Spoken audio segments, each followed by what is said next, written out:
Halo, assalamualaikum teman-teman. Gimana kabarnya hari ini? Semoga kita dalam keadaan sehat dan tanpa kekurangan satu apapun ya. Amin. By the way, terima kasih sudah klik video ini. Dukungan kalian sangat berarti banget buat kemajuan channel aku. Buat yang baru subscribe, selamat datang dan terima kasih. Semoga tetap enjoy dengan video-video aku ya. So, tanpa berbasa-basi lagi, kali ini aku akan membawakan kisah kelam dari zaman penjajahan Jepang, yaitu mengenai para gadis-gadis yang dipaksa untuk menjadi budak seks tentara Jepang. So, mau tahu bagaimana kisah selengkapnya? Check it out! Jejak luka dari penjajahan Jepang di Indonesia masih tersisa. Sebagian menilai masa 3,5 tahun penjajahan Jepang lebih menyakitkan dibanding penjajahan Belanda yang ratusan tahun. Saudara tua, itu hingga kini tak pernah secara terbuka meminta maaf atas kolonialisme di Asia Pasifik. Jepang bahkan masih mewariskan persoalan yang belum selesai. Salah satunya adalah Jugun Ianfu, perempuan budak seksual bagi tentara Jepang. Di Indonesia, Mardiam salah satunya sudah sejak lama ia memperjuangkan haknya sebagai mantan Jugun Ianfu. Bersama Koichi Kimura, Mardiam menghadiri Pengadilan Rakyat Perempuan Internasional.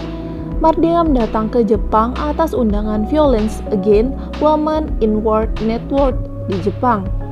Pengadilan ini menuntut pemerintah Jepang sebagai penjahat perang yang melakukan sistem perbudakan seks selama Perang Dunia Kedua. Pengadilan ini dihadiri negara-negara di Asia dan Belanda yang mengalami perbudakan seksual seperti Indonesia, Tiongkok, Taiwan, Korea Utara, Korea Selatan, Malaysia, dan Filipina. Di seluruh wilayah jajahannya, Jepang mendirikan tempat hiburan. Para wanita dari seluruh pelosok didatangkan, mereka diambil dari kampung halamannya dan ditinggalkan begitu saja saat perang usai. Mulanya, para Jugun Ianfu adalah para wanita pekerja seks komersial. Para perempuan muda ini diiming-imingi akan janji akan disekolahkan atau dipekerjakan dengan gaji yang layak. Kadang-kadang ajakan itu diikuti dengan perintah halus atau bahkan paksaan. Kepala desa dan ketua Tonarigumi atau saat ini adalah ketua RT sering diwajibkan untuk mengumpulkan wanita dalam jumlah tertentu. Mereka bahkan diberi target perekrutan dan para penduduk tidak berani menolak. Ada juga yang sudah tahu bakal jadi pelacur, tapi mereka tidak berani menentang pihak yang berkuasa. Karena Jugun Ianfu harus yang belum bersuami dan usia kawin di masyarakat desa Jawa zaman dulu sangat muda. Yang diambil sebagai calon Jugun Ianfu rata-rata masih sangat muda, sekitar 14-15 tahun. Mardiam adalah salah satu mantan Jugun Ianfu yang paling aktif bersuara. Aku diberi nama Momoye dan menempati kamar nomor 11. Sejak itu semua orang memanggilku Momoye. Nama Mardiam telah hilang di Telawang. Mardiam yang saat itu berusia 13 tahun. Kamarnya hanya berukuran 3 x 2,5 meter. Awalnya ia dijanjikan bakal diberangkatkan ke Borneo menjadi penyanyi kelompok sandiwara keliling. Namun anehnya ia diperiksa secara detail sebelum berangkat, termasuk di bagian kemaluannya. Mardiam tak bisa melupakan pemerkosaan pertamanya. Ketika itu terjadi, ia bahkan belum menstruasi. Setelah Mardiam diperkosa oleh laki-laki berewokan, pembantu dokter yang memeriksa kesehatan saya pertama di Telawang. Hari pertama di asrama Telawang, Mardiam dipaksa melayani 6 laki-laki, padahal waktu itu Mardiam sudah mengalami pendarahan hebat. Sejak itu, mimpi buruknya dimulai. Di jalan dia dipandang sinis oleh penduduk sekitar yang menyebutnya ransum Jepang. Para perempuan nakal di Telawang menganggap mereka sebagai pesaing. Ia juga diterungku, diawasi, dan dibatasi geraknya. Setiap tentara yang datang kepadanya diwajibkan membeli karcis. Ada perbedaan tarif bagi kalangan serdadu dan perwira Jepang. Siang hari untuk pangkat serdadu harus membayar 2,5 yen, sementara pada pukul 17 sampai jam 12 malam membayar 3,5 yen. Pukul 12 malam sampai pagi untuk perwira membayar 12,5 yen. Namun Mardiam tak pernah menerima pembayaran itu. Semuanya disimpan pengelola rumah hiburan. Ia dijanjikan akan menerima hasil kerjaannya setelah keluar dari sana. Itu tentu janji kosong belaka. Mardiam berasal dari Yogyakarta. Keluarganya turun-temurun menjadi abdi dalam keraton sejak zaman sang kakek. Mardiam lahir dan dibesarkan di Yogyakarta. Bersama 48 orang lainnya, ia berangkat ke Surabaya menumpang kereta api. lalu dijemput dengan truk militer ke pelabuhan. Setelah itu bersama rombongan, ia menaiki kapal Naichi Imaru dan diberangkat ke Banjarmasin. Pemilik rumah bordil yang ditinggali Mardiem adalah seorang Jepang yang juga pengelola restoran. Chikada namanya. Sikapnya sangat kasar. Chikada pernah menghamili pembantunya sendiri. Mardiem juga pernah disiksa karena menolak melayani tamu. Akibat pukulan dan tendangan bertubi-tubi, Mardiem pingsan hampir 6 jam, kemudian itu membuatnya trauma secara fisik dan psikologis. Tak semua tamu yang datang buruk. Mardiem ingat ada orang yang anggota Tokubetsu Keisatsutai yang bernama Watanabe, yang selalu membeli karcis untuk 2 atau 3 jam agar dia bisa beristirahat. Rumah bordil itu memang sangat ramai, hingga dalam 1 tahun pertama, 5 orang rekannya jatuh sakit. Mardiem pernah hamil. Tak semua tamu yang datang kepadanya sukarela menggunakan kondom. Ia terpaksa menggugurkan kandungannya karena disuruh oleh Chikada, pemilik rumah bordil. Ia sebenarnya tahu siapa ayah anaknya, bahkan kata Mardiem, si lelaki siap bertanggung jawab atas anak itu, tetapi Chikada tidak mengizinkannya. Chikada mencoba membawa Mardiem ke dokter secara paksa untuk mengambil janinnya. Ia juga diberikan obat tradisional untuk segera menggugurkan kandungannya. Karena tidak berhasil, akhirnya perutnya ditekan dan bayi itu dikeluarkan secara paksa. Ternyata bayi itu laki-laki dan masih hidup. Mardiem merasa sangat berdosa karena membiarkan bayi itu meninggal. Sebelum memakamkannya, ia memberikan nama Mardiama, dengan Yama dari nama ayah si bayi.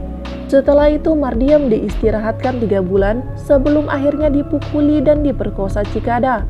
Akhirnya Mardiem dikembalikan ke pekerjaan lamanya. Mardiem beruntung bisa pulang kembali ke Yogyakarta pada tahun 1953. Tak ada uang yang dibawanya lantaran situasi kacau. Meski dulu komunikasi dengan keluarga kadang-kadang diizinkan, ia tak pernah diperkenankannya menyebut sama sekali perihal rumah bordil. Mardiem bertemu dengan suaminya, seorang mantan prajurit KNIR yang sesudah pecah perang menjadi tahanan perang tentara Jepang. Di bawah pengawasan Jepang, dia dipekerjakan sebagai penyetor sayur ke rumah bordil. Selesai perang, si lelaki mencari Mardiem karena mereka sama-sama dari Yogyakarta. Beda usia antara keduanya 22 tahun. Suami Mardiem kemudian masuk TNI dan dari pernikahannya ia memperoleh 1 anak. Pada tahun 1993, Mardiem mendaftarkan diri di Lembaga Bantuan Hukum Jogja sebagai mantan Jugun Ianfu. Hingga saat itu, putra dan keluarganya tidak tahu bahwa Mardiem mantan Jugun Ianfu. Yang berat adalah ada tetangga dan keluarganya yang menuduh ia melakukan sesuatu yang memalukan. Sebagian orang menuduh Mardiem melakukannya demi uang. Meski sudah ke Jepang 2 kali atas undangan LSM, ia belum juga dapat kompensasi. Mardiem mengatakan ada tetangga yang berbisik, sudah berkali-kali ke Jepang kok belum dapat uang. Padahal kebanyakan rekan mantan Jugun Ianfu sudah tua dan sisa umurnya tidak panjang lagi. Mereka betul-betul butuh kompensasi sebagai bantuan hidup di masa tua. Aiko Kurosawa mengatakan, gerakan penuntut pengakuan Jepang atas Jugun Ianfu datang dari Korea pada tahun 1991. Meski sepakat memberi ganti rugi, Jepang menolak mengakuinya. Namun arsip yang ditemukan sejarawan Jepang menunjukkan ada keterlibatan pemerintah Jepang dalam pengelolaan rumah hiburan. Akhirnya pemerintah Jepang mengakui Jugun Ianfu. Pada Juli 1995, Perdana Menteri Tomichi Maruyama pernah menyiratkan permintaan maaf secara pribadi, tetapi tidak mewakili negara Jepang. Tahun 1993, Yohei Kono mewakili Sekretaris Kabinet Jepang memberikan pernyataan empatinya kepada korban Jugun Ianfu. Pada Maret 2007, Perdana Menteri Shinzo Abe mengeluarkan pernyataan yang kontroversial dengan menyanggah keterlibatan militer Jepang dalam praktek sistem perbudakan seksual. Di Indonesia, ganti rugi ini awalnya dianggap impas bersamaan dengan dibayarkannya dana rampasan perang sebesar 23 juta US dollar pada tahun 1958.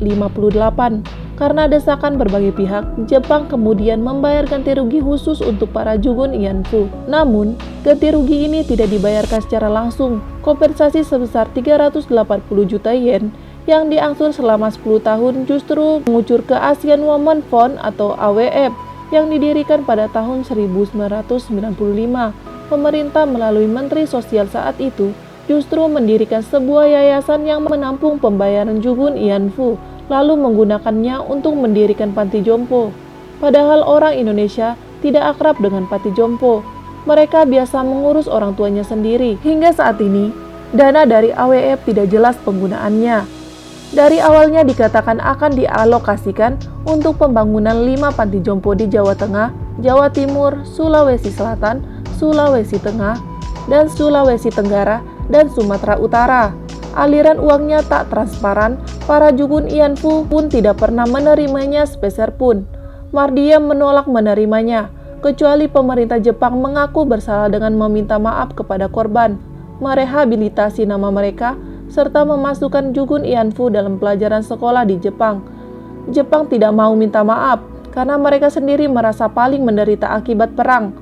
Ia mengaku banyak mendapat ancaman karena sikapnya yang berpihak pada Indonesia. Bagi Mardian sendiri, ia sudah lelah bercerita, sudah 14 tahun ia bersuara, tapi hasilnya masih jauh dari harapan. Di lain pihak, luka dan suara di masa lalunya terus menggerogoti dan menghantui dia, tapi pemerintah tampaknya tak punya kemauan untuk membela dia dan para mantan Jugun Ianfu lainnya. Menurut sejarawan Yoshiaki Yoshimi, yang melakukan penelitian akademis pertama, diperkirakan ada 50.000 sampai 200.000 wanita yang diculik dan ditempatkan di rumah bordir militer. Sejarawan Cina Huan Lunhuang dalam buku The Missing Girl and Women of China, Hong Kong, and Taiwan menyebut jumlahnya 360 sampai 410.000 orang. Perjuangan hak wanita dan mantan Jugun Ianfu, Mardian akhirnya menghembuskan napas terakhir di usia 79 tahun. Ia wafat karena menderita sakit ketuaan di rumahnya di Gang Suryo, Ngampilan, Yogyakarta. Pesan terakhir Mardian sebelum meninggal agar keluarga dan mantan Jugun Ianfu tetap meneruskan perjuangan tersebut. So guys, thank you for watching dan sampai jumpa di video berikutnya. Bye, assalamualaikum.